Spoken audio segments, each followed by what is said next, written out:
Post Bias Around the NFL podcast. I'm Robert Zaglinski, and we have our trio back. Farzine wasn't able to make it, lost his voice, but we have with me today Nate Vieira. Nate, what's up? Not too much, not too much. Repping the Cavs jersey today. Started opening season, opening day, whatever in NBA. But I guess I'll talk some NFL right now. So you're a happy Cavs fan and a Patriots fan. Everybody is jealous of you. Yeah, life's good. Life's good in Nate's corner. And then we have Danny Troutman joining us. Danny, what's up? Hey, how you doing, guys?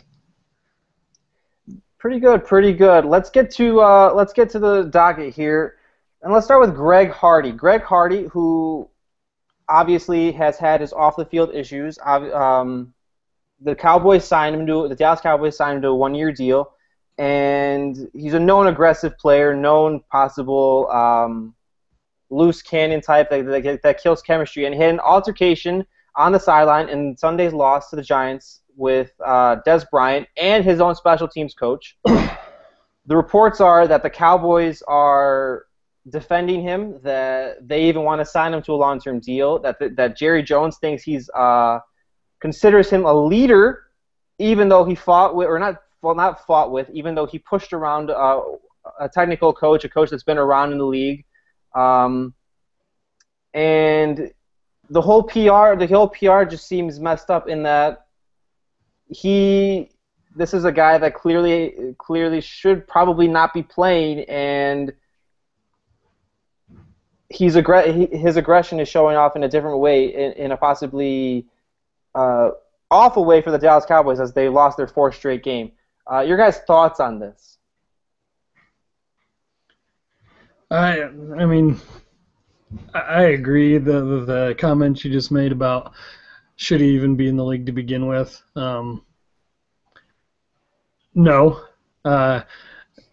but obviously he hasn't learned from his punishment that he receives last year, even though he still got paid multi-millions of dollars. So his punishment was really just a few games this year.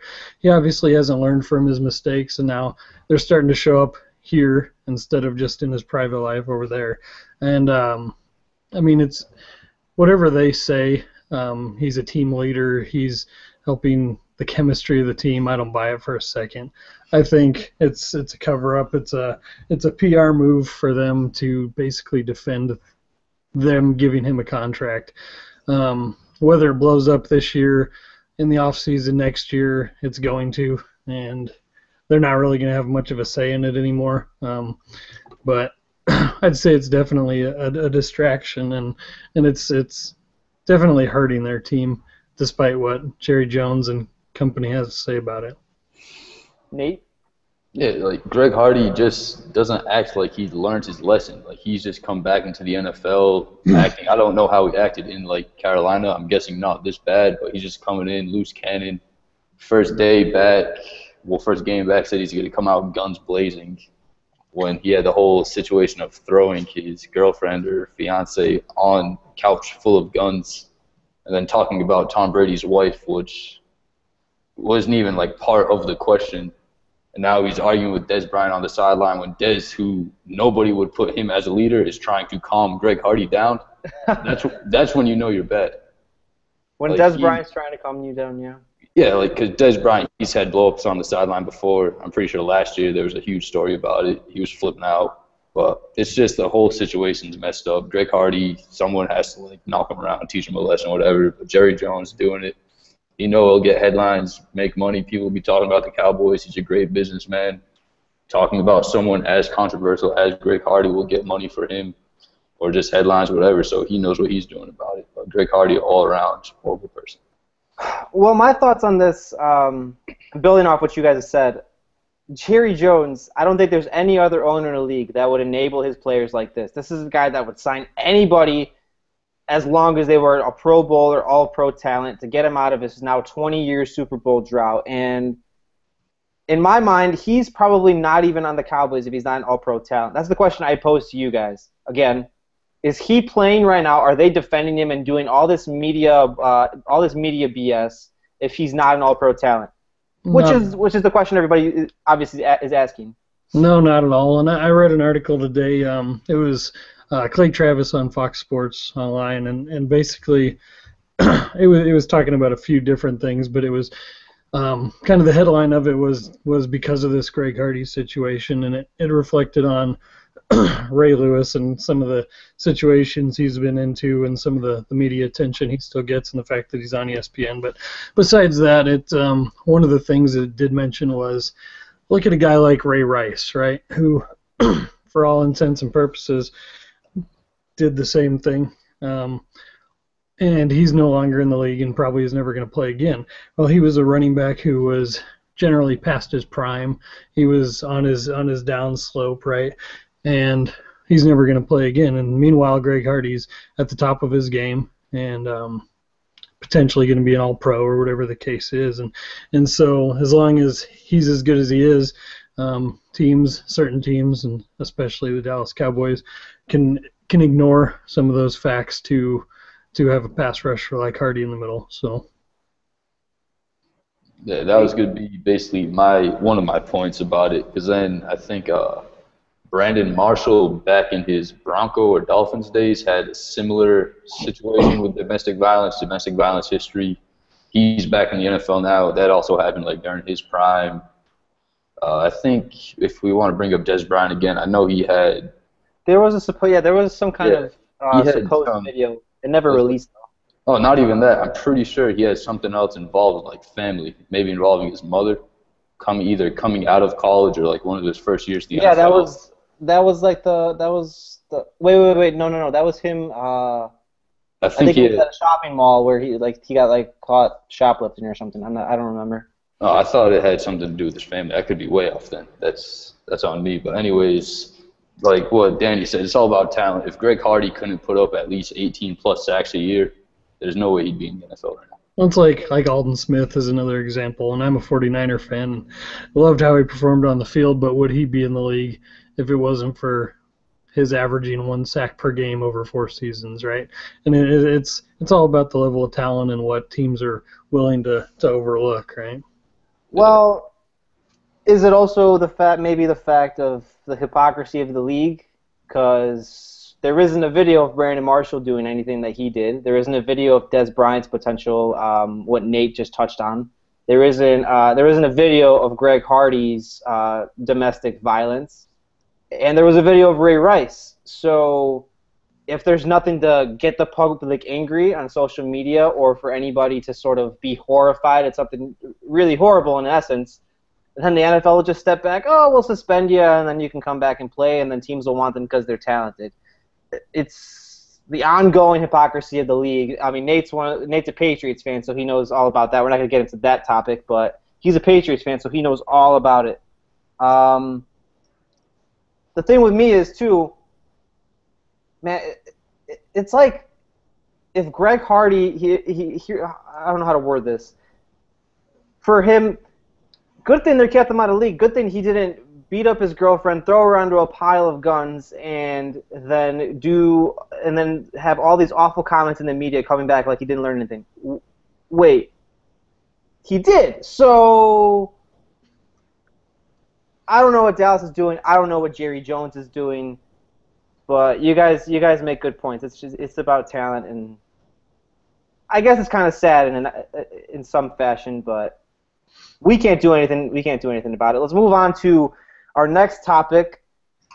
Yahoo and the NFL, this is a short blip, announced Monday that the first ever live stream football game between the Jags and Bills on Sunday in London attracted 33.6 million viewers. For an international game and for a game that probably not many Americans watched and across a Yahoo stream, that's kind of impressive. And it might lead to thoughts that maybe the NFL or even other sports leagues will entertain this idea to sort of broaden the horizons and have more viewers across the world. What do you guys think about those numbers? Yeah, first off, if 33.6 million people, I'm assuming they had to be overseas, well, most of them, decided to get up. Like 11 million or something were overseas. Mm-hmm. All right. So we'll say 11 million people overseas wanted to watch the Texans and Jaguars on Yahoo, then not Texans and Jaguars, Bills and Jaguars. Wow. But anyways, those two, Same thing. yeah, basically, yeah, it doesn't matter. I could have said any bad teams. The fact that that was like that starting number for it is just unreal for the NFL because that's only going to help them build more and more off of that, and then they'll be able to send better and better teams across, knowing that they already have the audience there. And yeah, that's all I could really have for that. Well, they basically broke in Europe by showing by playing the last 7 or 8 years or whatever with Jacksonville and London, right? And so the only product of those guys has been the garbage Jaguars, and so that they broke them in with a crappy game. And so yeah, if they were to send the Patriots or the Packers or the Bengals or somebody over there to play, all of a sudden you got a whole nother continent you're basically exposing to a high level of football since you've already showed them a very low level of football stuff. Is this, I don't know. I mean, when I initially heard what they were doing, I was kind of annoyed by it. But the way the world is turning towards everybody cutting the cord and everybody's looking to different sources for their entertainment, for live TV, for live sports, for movies, for everything. I think it's probably a good idea that they did it now versus a couple of years ago or a couple of years into the future. I think if they start doing it more and more, it'll catch on. And I think the fact that they had 34 million views is probably a huge sign of what might come in the future if they decide to do a lot more games this way. So, do you think it's viable in being able to sell the game as an international product? Maybe there's been discussions obviously before, maybe moving a team overseas, but that's never been too serious. But do you think that this live streaming is the way to gain more fans, in essence? I think it probably is the way to. I mean, is it an international product? No, but it's. I guess like the first thing that comes to my mind is there's a whole lot of Americans that are watching European League football and have their teams and root for international players and everything else. And granted, a lot of those guys do play here when it's not international soccer time, but I guess that's kind of the thing I could equate it to. They might pick up a pretty good sized following. To where people in Europe, people in England and London are going to have a favorite team or favorite players and that sort of thing. And I think this is probably really the only way you can approach that. I don't know how agreeable they'd be to just airing NFL games every Sunday in London, but Yeah, with Premier League and stuff. No, but I think it's a good sign. I think any growth of the game, like you're saying, isn't a bad thing necessarily, and we'll have to see how that develops over time. Let's move on to our next topic now. How about Dan Campbell's Dolphins? Different team the past 2 weeks, but with dominating wins. But the wins were just over Jacksonville and Houston, two bad teams and maybe the worst team in the league. Now they have the Patriots coming up Thursday night. Are the Dolphins back, air quotes, and contending for a playoff spot in a really weak AFC? Nate? No. All right, well, elaborate. Yeah, I'll elaborate. I just had to get that. Like the Dolphins, I've never understood the whole coach change, team just ignites. Besides the fact that maybe they want their coach fired. But they play the Titans. The Titans aren't the greatest team in the world. Marcus Mariota is still figuring out the ins and outs of the NFL. I mean, they put up 38 against them, which is kind of impressive because they have a decent defense. But against the Texans aren't anything special either. I don't see the Dolphins doing what they're doing right now on a consistent basis, especially since they've been the same team the whole time. The only one position change is the head coach. I don't know. I just don't see the Dolphins doing much, especially this Thursday against the Patriots. Patriots aren't a tear. Dolphins, they'll come back to reality. Danny? Yeah, I mean, I agree to a point. They're not a good team. They have a defense that's hit and miss. Sometimes it looks awesome, and sometimes it's just god awful. But can they make the playoffs? Yes. there's a chance. Basically, I got my three division winners are the Pats, the Bengals, and the Colts, and then and then the Jets, Steelers, and then the Buffalo Bills. I'd say get the other wild card slot over Miami. Miami might be able to squeak in, but I give that spot to Buffalo. So could the Dolphins get there? Yes. Do I think they will? No, but I think it'll be close. It'll come down to the last couple weeks. They have looked impressive the last couple weeks, but like you said, they've been playing garbage teams, and this week I don't think is going to be pretty for them. That's for sure. And the biggest thing for me too, again, just building off what you guys said, the offense has played well, but it's not exactly like Ryan Tannehill, for example, set the NFL completions record over 2 games, 25 in a row, but he's only throwing passes like with an average of 3 yards beyond the line of scrimmage. So your classic meathead junkie Dan Campbell, the guy you see at every gym, is he's really tailored the offense back for Tannehill, and it's not gonna. I don't think that's gonna cut it. Not even against New England, but even against a halfway decent team. Like Dan, you mentioned Pittsburgh. I'm not sure Miami plays Pittsburgh, but it's in the same vein where you can't play that kind of offense against them. People talking about Ndamukong Suh being re-energized. Did they really hate Joe Philbin that much? An interim head coach isn't going to change the team, right? Like Nate said, it's really weird to me how all of a sudden they're the super team over 2 weeks. Any more thoughts on this, guys? I was just looking at their schedule real quick. They play the Patriots, Bills, and Eagles. So maybe against the Bills and Eagles, because both of those teams haven't looked too promising, they could get some wins, but still just overall, I don't think they're a very good football team this year at least. I don't trust Ryan Tannehill at all. Is Ryan Tannehill, and this could be for either of you guys, is he the future in Miami? I don't know that he's the future. I don't know. I mean, I've been impressed with him, really. He's one of those guys that you look at last year, and maybe it's just because I see things from a fantasy perspective sometimes. But is he a bad quarterback? Absolutely not. He's kind of quietly a pretty damn good quarterback, really. I don't know that he's got the weapons around him. They're trying to bring him in. He's got Landry. They got what's that rookie's name? Devontae. One of the Devontae Adams? No, not Devontae. No, that's Green Bay. I'm not sure. It's Devontae Parker. Yeah, Parker. And he has Parker. He hasn't really played much, but they're trying to put weapons around him. They brought in Monty Ball after his awesome year in Denver that he had, and so they're trying to put players around Tannehill, but none of them really seem to be panning out. And I think he's a good quarterback, but I don't know how long he'll be able to stick around there.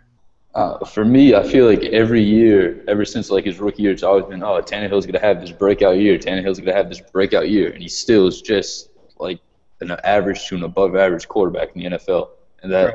It's good. And he's quietly not like everyone thinks he's not great. I'll agree with Danny that he's decent, but he's nothing special. He's nothing special by any means. That's where I'll disagree. He's not going to win any team a Super Bowl or even lead them to like one playoff win unless he has great talent around him. He can't make that team much better. He's just to me, he's just like an average quarterback, and the only way they'll be able to have any success in the NFL is, like Danny said, if they get more talent around him.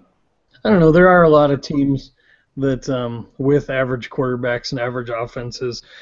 Look at the Seahawks for an example, or the Carolina Panthers right now. If Miami could get a defense that could be consistent and solidly, show up week after week instead of just every other week or half the time, I think they could easily be in one of those positions like one of those other teams with an average offense and a strong defense, but they don't have either right now, so. No. All right, well, first serve for them is New England Thursday night, so we'll see just how wrong or right we are, guys, and that's a perfect segue as the Patriots beat the Jets, one of the top probably the top defense in the NFL. The Patriots, of course, always contending well to Nate's pleasure. Can New England go undefeated? Their toughest games remaining, they have the Broncos on the road. They have the Jets on the road. Maybe the Dolphins in either game. And what still holds back the Jets? Because I've never seen this before. I have to note it. The Patriots ran out the clock with an empty backfield. The Patriots threw the ball 40-plus times against the NFL's best defense and won. And this was a stat that everybody was talking about yesterday. Every team that's had to throw the ball 40-plus times and have less than, I believe, something like 20 rushing yards, every other team in the league has something like a total of 4 wins out of 108, while the Patriots are, I believe, 40-4 or 40-5. So it's not exactly new for them, and they did it pretty impressively on Sunday. They're obviously the top AFC team, but can they go undefeated, and how long is this run going to last? Danny? We'll let Nate elaborate more. I think they can. I don't think they will. I think they're the best team in the NFL, and they got, a grudge they're holding and a lot of great things going for them. Can they go undefeated? Like you said, the hardest 3 games they got left are where'd they go? At Denver and the Jets. So I think they can. Do I think they will? No. They got 10 games left.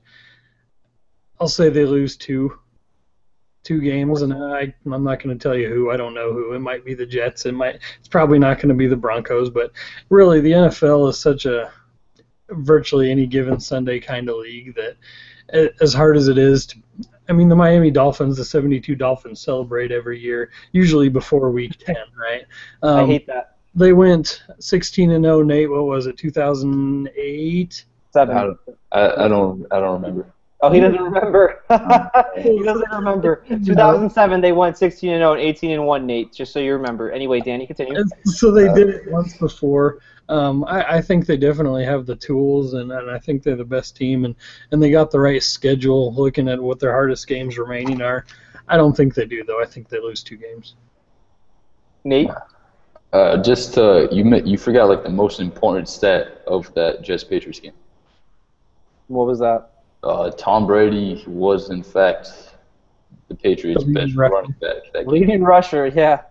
With a solid 15 yards and 1 touchdown. So if that doesn't scream Heisman like college football, I don't know what does. Well, just to talk about the game real quick. It ended 30-23, but the game really wasn't that close. Brandon LaFell had infinite drops. Edelman dropped ball right on the goal line for a touchdown. The Patriots left up so many points on the board. What about Brandon Marshall dropping a touchdown? Yeah, but then you can just pick because the Patriots had 1,000 drops that game. Brandon Marshall. No, because Edelman's drop came mid-game during the game. Brandon Marshall, I was right towards the end when the Jets decided to kick a field goal instead of go for the touchdown to try and put a little more pressure when they did recover the onside kick, whatever. But you can nitpick back and forth. I think the game wasn't as close as the scoreboard shown. The Patriots underperformed in my eyes. We didn't have Deion Lewis, so that was obviously a huge blow to the running and just scat back passing game because James White's still trying to find his way in the NFL, and the Garrett Blount is just. Hey, he had a receiving touchdown 2 weeks ago. Yeah. Woo! Yeah, we just save him for the Colts because he just rushes for 1,000 yards in one game against them. So that's all he's really good for. But for the whole going undefeated, I can see it happening just because the Broncos, I'm still not sold on them at all just for their offense. We'll see what they do later on against the Packers, a little foreshadowing. But like you guys said, the Jets, they're still kind of a tough team. They don't scare me too much. The rest of their schedule, the Dolphins, I already touched on them. Not big fans of them at all. They play like the Eagles. Eagles are very hit or miss. Yeah, and then after that, it's the Texans, Titans. Yeah, they can go undefeated. I don't think they will because they'll probably rest players towards the end, depending on the situation.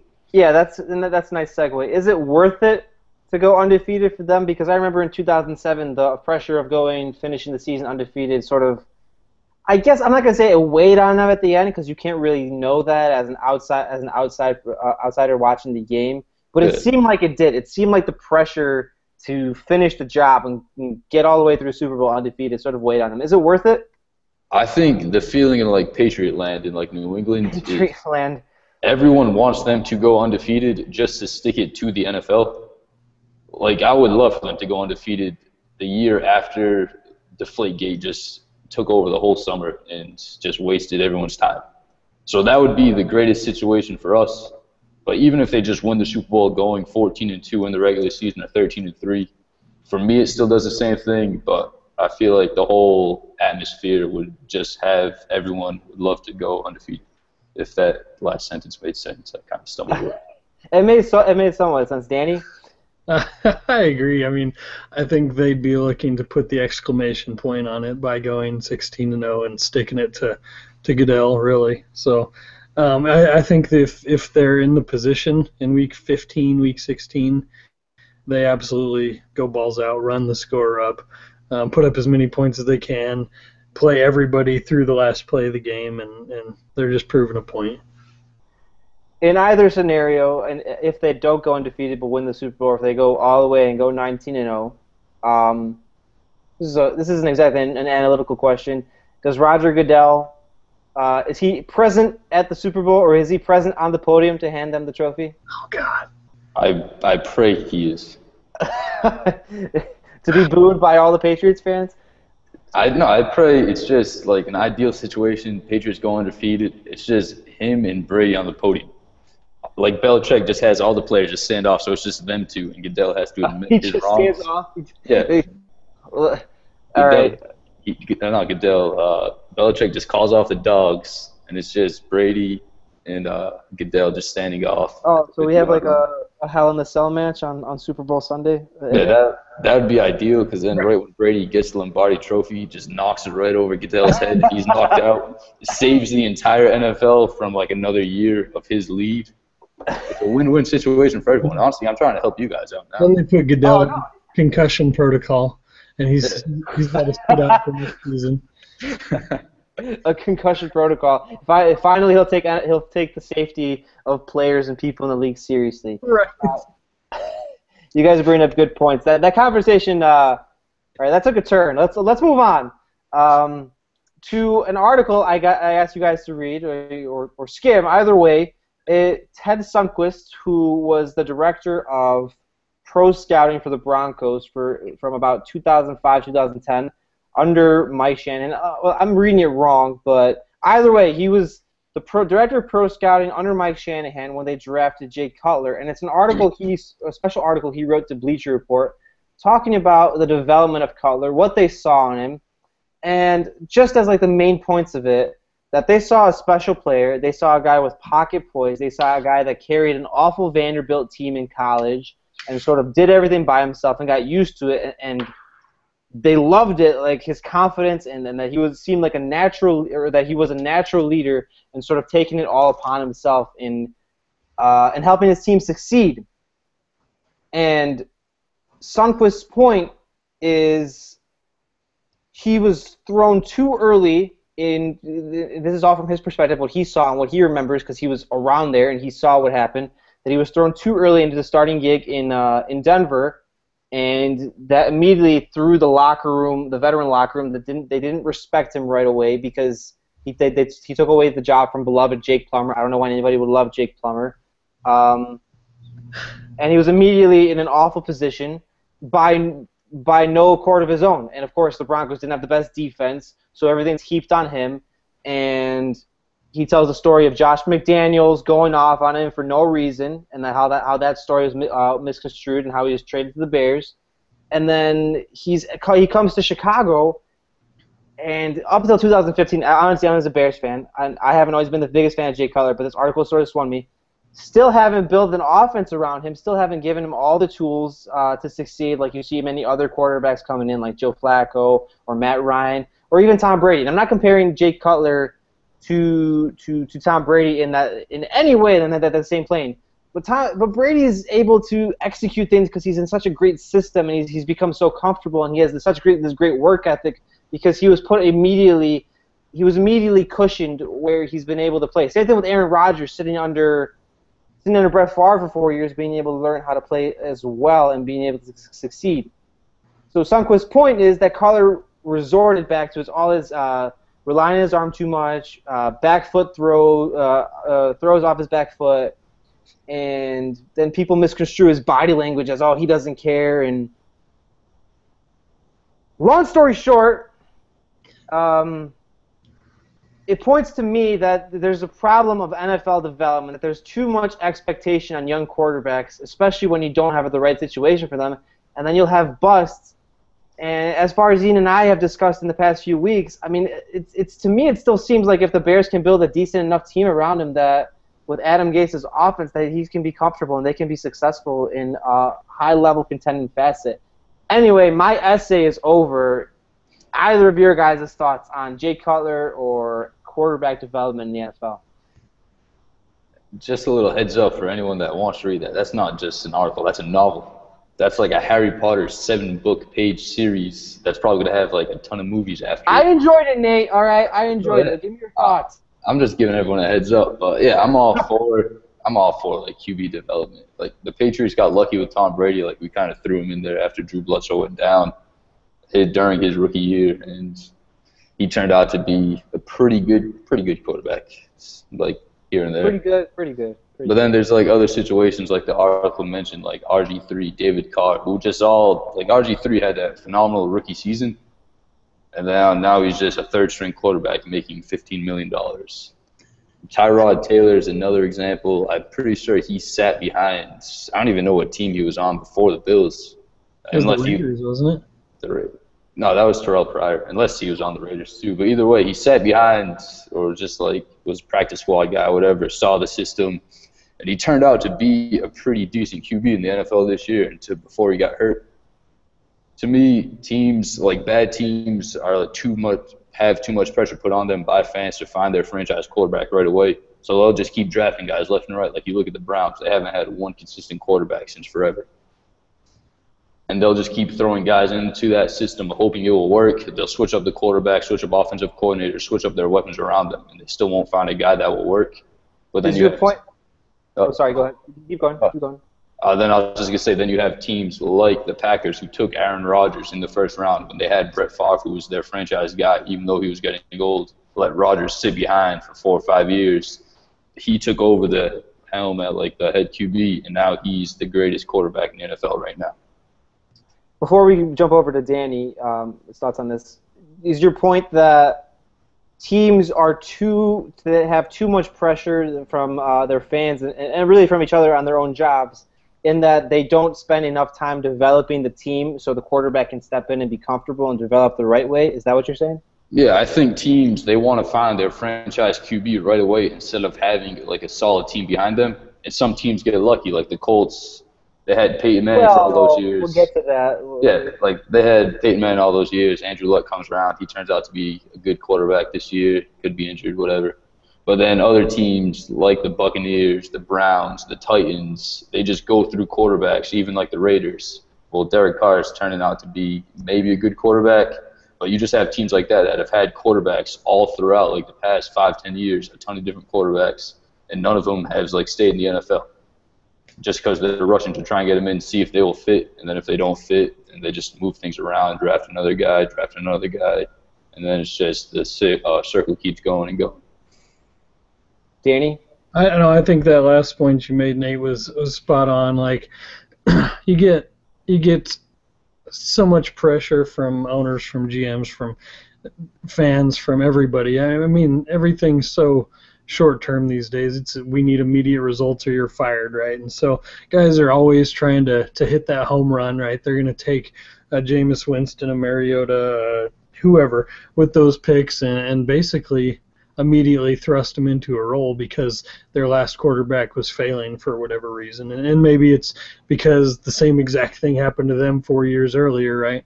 And so it's just cyclical as can be. And if you do get in a situation where, let's hypothetically say that the Packers had Aaron Rodgers and Brett Favre retired and they handed over the reins to Aaron Rodgers after 3 or 4 years behind the one of the leading passers in the history of the sport, and he didn't pan out, right? He was garbage. So then what do? You let him play for 2 or 3 years, and then you draft what you think is going to be another home run, and the same thing keeps happening over and over again.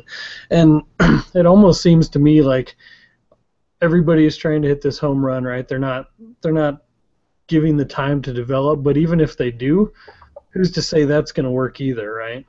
And ultimately, you're going to end up in the same situation. I mean, what's going to happen next year when Peyton Manning's gone? And are they going to turn the ball over to Brock Osweiler and think that they're going to start the season 6-0? And you know what I mean? And even though he's had 3 or 4 years, however many years he's been there, behind arguably one of the best quarterbacks of all time, is he going to turn out to be the next Aaron Rodgers just because he had that time to develop behind basically a player coach, right? Right. Is it going to work? I don't know. It's kind of just a crapshoot, really. So whether teams are looking to develop that talent or just hit that home run, I think for the most part it pans out the same way. I mean, the incredible rookie quarterback is really the anomaly, right? And it happens, and basically it's just luck, for lack of a better. Yeah. Literally. It's literally look. I mean, like Tom Brady. Like, how often does a story like that happen? And I mean, you can go back through history of rookies that played really well. I mean, Dan Marino set the NFL record, I believe, in like his first year for touchdown, unless that was the second year. But for me, before we continue on, as a what if question, if Alex Smith is in Green Bay and is able to sit under Brett Favre for 4 years, is he currently quarterbacking the Packers as one of the best quarterbacks in the league? Or is Aaron Rodgers leading the 49ers to Super Bowls? As I know you're a 49ers fan and you want that, but I'm saying, would the 49ers break Rodgers, and then would Smith be like in Rodgers' place right now? No. I mean, It's you can't like go like back in time and be like just nuts. It's all like basically picking a quarterback's like the lottery. That's all I can like look at it. It shouldn't be like the lottery, and that's the point we're getting at. It shouldn't be like the lottery. All these teams are complaining about how college offenses are ruining the development of quarterbacks because all they play is spread. NFL teams have never known how to develop quarterbacks, and now they're just trying to, and these coaches are just trying to make excuses. Like, I think Rex Ryan's the one that complained about college spread offenses. What is Rex Ryan doing complaining about offenses? He's never developed his own quarterback in his life. Look at his situation right now. Maybe they should build a minor league farm system for the NFL instead of the NFL just building their own rules and basically dictating how college athletics have to work. Maybe they build their own farm system and then they develop talent that way like baseball does. Even in that facet, I feel like coaches would still break quarterbacks, demanding too much of them or putting them on awful teams. It's NFL coaches like to think they're smart, but they overthink things, and I think you guys will agree. And executives.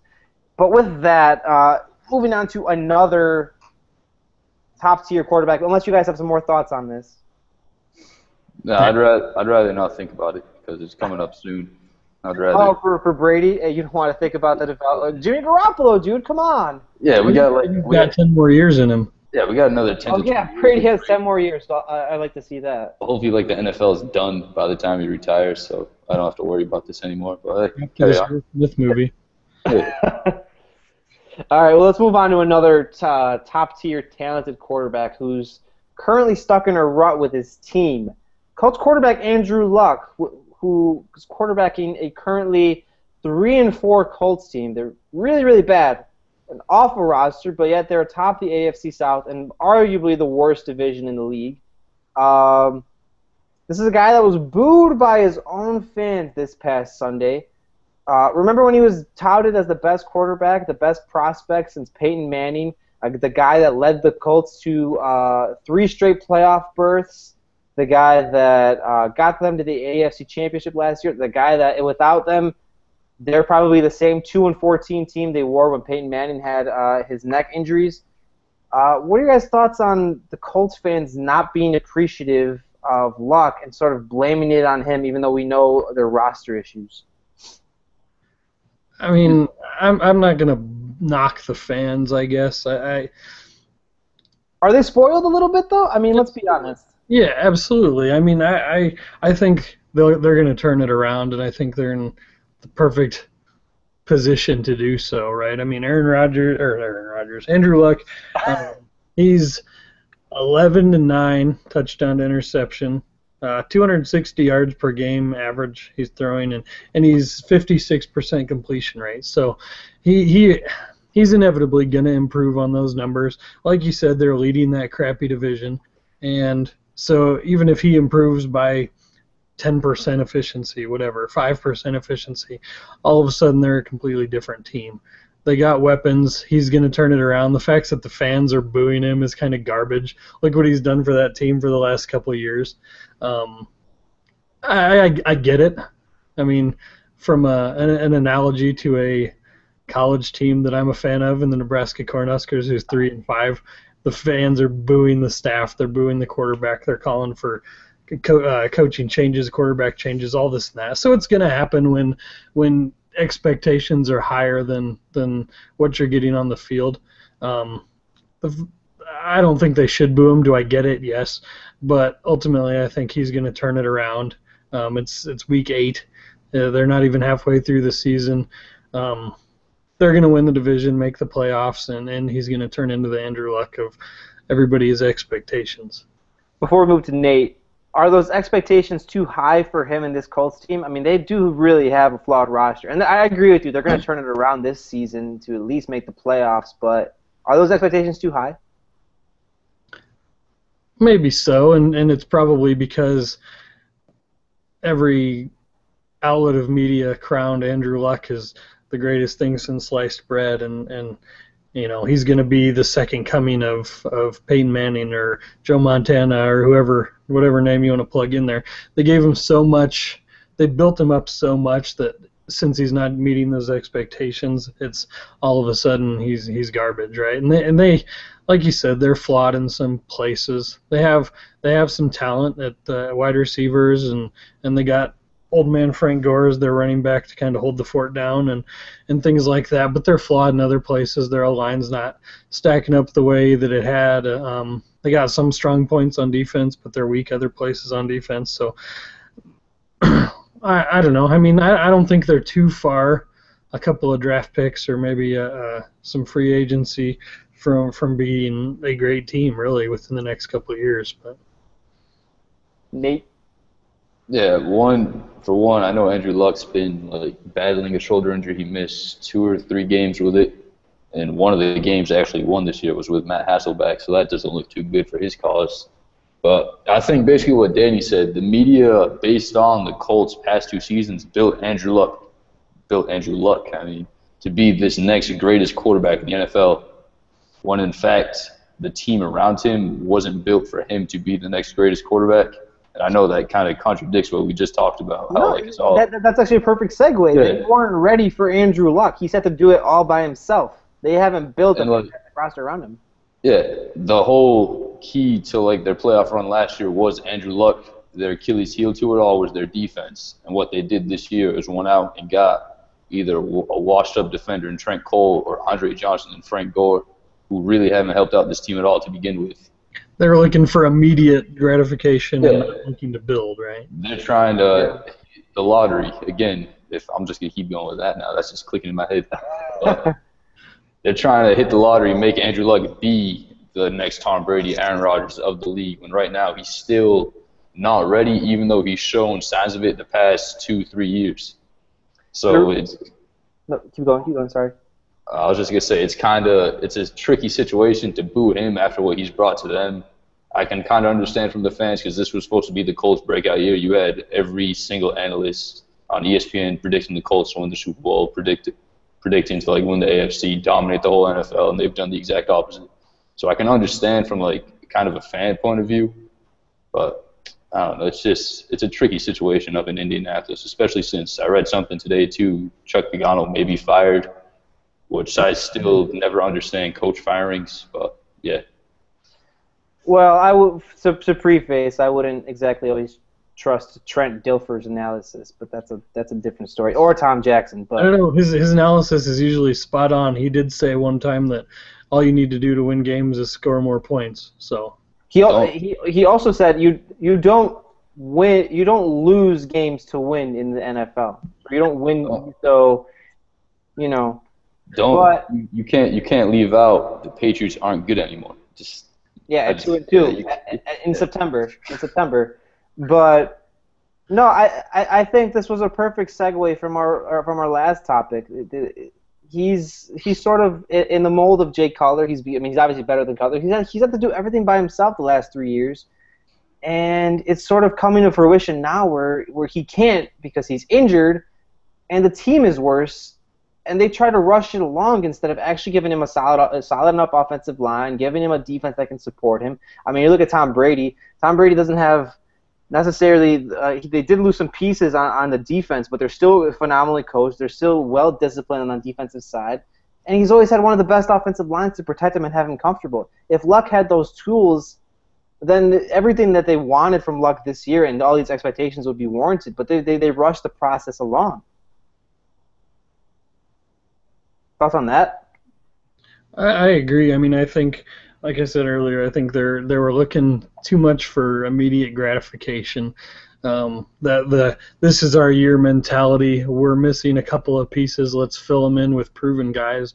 Let's fill them in with 7 or 8 time 1,000-yard rusher Frank Gore because we need some help at running back. Let's fill in another wide receiver slot with Andre Johnson, who seems to be ageless or whatever. I mean, despite him kind of trending downward, but he was in Houston, so they basically took, for small dollars, relatively speaking, to try and to fill in these gaps that they saw that they had, and it hasn't really panned out yet. So now they're going to be in trouble because those guys obviously aren't the answer, right? And they should have taken a different approach, but now they're stuck where they are, and they're still lacking in those other gaps. So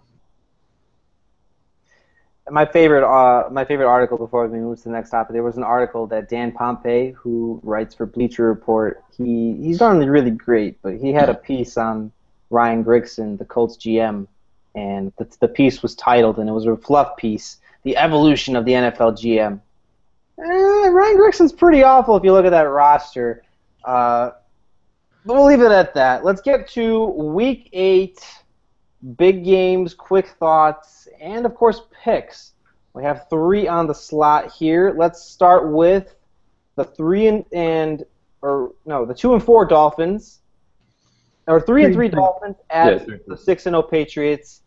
Thursday night, divisional showdown. Who wins and why? Nate, we'll let you start since you're eager to talk about a potential blowout, I imagine. I won't say it'll be a blowout. The Dolphins, they'll give them a run for their money and at the coin toss. But right when the whistle blows, like I said earlier, I'm just still not sold on the Dolphins. I've never really been sold on them. They had 2 phenomenal wins against 2 horrible teams. Good for them. The Patriots are most likely going to be their toughest challenge all year, like it always is for the past 10 seasons. I say, especially with getting Deion Lewis back, hopefully this week, if his abdomen heals. I really don't understand what happened with him because he hurt it a few weeks back, played in last week's game against the Colts, and then this week couldn't play. I'm not too concerned about it that much. Hopefully he comes back though. But just to get to the game prediction, Patriots 42, Dolphins 20. All right, fair enough. Danny? No, I agree. I mean, we talked about where Miami's flawed a lot earlier. I mean, whatever a blowout is in the NFL games seem to be closer, but I'll give it 38-24 Patriots, and maybe it's not that close, but 14-point win. And I don't think it's close. I think maybe there's a Miami garbage time touchdown or something, but generally the Patriots aren't going to have any issues. So And I'll agree. I did note that Ryan Tannehill's average pass attempt hasn't gone more than 3 yards the last 2 weeks. And if you don't think Bill Belichick has seen that and is going to have his corners and secondary sitting on routes, you're mistaken. Patriots 35, Dolphins 17, and I mean the Dolphins are probably out of it within the first quarter. I hate to say that in the NFL because you never know, but we mentioned it. I'm just not a fan of Dan Campbell, and and firing the coach hasn't really changed anything that the flaws they still had. Moving on to the 6-0 Bengals at division rival, the 4-3 Steelers, who were coming off a really bad loss in Kansas City, but that was with Landry Jones quarterbacking. Cincinnati is potentially pulling away in the AFC North and potentially securing a first-round bye in the AFC, while the Steelers need to win and get some cushion and prevent some cushioning for the Bengals. This might also be the return of Roethlisberger. I'm not sure on the status, so that might hinge on our pick. I'll look that up while you guys talk about it. Danny, your pick here. I'm going to go with the upset. I think Pittsburgh takes this. One reason being divisional rivalries tend to... Oh, Ben is expected to start before you continue. So. Okay, that's what I thought. Divisional rivalries, basically, any logic goes out the window, right? I mean, the Bengals are rolling. They're looking great. Last week we had a conversation on here about them possibly being, and I know Farzine's opinion, and we all talked about it quite a bit, they're possibly the best team in the NFL, at least top 3. But I think the Steelers, they get Roethlisberger back. Obviously, Antonio Brown and others have been affected by the Michael Vick, Landry Jones saga the last few weeks. I think the Steelers pull the upset and win 27-17. Okay. Nate? Yeah, I'll go Steelers too. I think Big Ben is, even if he is still kind of injured, is a much better quarterback than Landry Jones will be. Antonio Brown, he's going to start getting his touches again. Martavis Bryant has been a huge help to their offense, even with no quarterback the past few weeks. So having Big Ben back with another option to throw to, along with Le'Veon Bell in the backfields and Marcus Wheaton, I believe his name is. Yeah, Marcus Wheaton. Yep, I'll say Steelers 30, Bengals 24. I'm going to go Bengals because I think this is another game for them where they're sort of eliminating all their past demons. Andy Dalton's on the Red Rifles on a revenge tour. I think the Bengals are well on their way to the second seed in the AFC. And the Steelers, I mean, they have nice pieces offensively, but their defense still worries me. I think Dalton's going to pick them apart, and I'm going to look really stupid when he has a classic Andy Dalton game and throws 4 picks, but he's not going to. He's not going to. Bengals 31-24 over the Steelers. Steelers set reeling. And then finally, guys, I'm not sure what to make of this game, but I mean, I guess it's the marquee game. Bob Costas will have you tell you that it's the best game ever in his monologues. I don't know why Bob Costas is still on TV, but that's another story. The 6-0 Packers with the best quarterback in the league, Aaron Rodgers, at the 6-0 Broncos with one of the former best quarterbacks in the league, but the best defense by far, on Sunday night in Denver. Enough said. Who wins? Danny. Packers. Like we talked about last week, the Broncos offense just is not why they're 6-0. It's their defense, like you just said. They're the best in the league. They've really surprised people, and their offense is just scraping by and having the benefit of that defense on the opposite side. I don't think it's a blowout by any means. I think Peyton, I'm not going to call it a resurgence, but I think he has a pretty good game. I think that I got the Pack winning 37-34 and basically winning on a last-second drive, a two-minute drive put together at the end of the game. Okay. Nate? Yeah, I'm going Packers too. I think the Packers offense will be able to put up some points against the Broncos defense. The Broncos offense, like I said last week, it's not what it used to be. Peyton Manning's arm is just like one of those noodles you play in with like a pool. I don't know what they're called, but we'll call it a pool noodle. That's basically what I like see it as. That was good. Yeah, he's just like, it sucks to see because as a football fan, I love watching like good games, like outside of the Patriots, obviously. And there really hasn't been a lot of good games this year on TV. So to have the Packers and Broncos both 6-0, it should be like a great game to watch. But I'm not sold on the Broncos offense still. So I'll say Packers 29, Broncos 18. Kind of a weird score, but we'll ride out. It could happen. The extra points, kickers. Yeah, we'll ride out with it, I guess. I'll be the lone wolf here. I think the Broncos pull off the upset. I'm not sold on the Packers defense. Being a Bears fan, I'm always bitter about them, but I'm not sold about the Packers defense. Philip Rivers just threw up 500 yards up on them before their bye week. And I know Peyton doesn't have the same arm strength or isn't the same youthful spirit as Peyton, but if you don't think that the Broncos in their own bye week sort of game plan things and can see where to attack the Packers' soft spots in their defense, because they have plenty, I don't think Payton's going to have a classic 6-touchdown throwback game, but he'll be effective. And it'll be good enough for the Broncos defense to potentially force a takeaway against Rodgers, who will still find success. I think we see a classic, and I think we see the Broncos win 34-31, and in a rare Rodgers-Manning matchup. So I'll be the lone wolf there. I think the Packers get Devontae Adams back too this week, so that's another weapon for Rodgers. Hey man, Peyton's not worried. Peyton's not worried. It's not January. It's not cold. It's not that cold yet. It's fine. That's fine. Just want to note that last week we had picks. I'm not sure what we differed on, but Farzine and I picked the Raiders, and you gentlemen picked the Chargers. Just so we're noting. So 0-1 there. I'm not sure if we were wrong on anything else here. If I have to check back in our. I think that was the only game we differed on. Yeah. The only game we differed on. I'll have to look.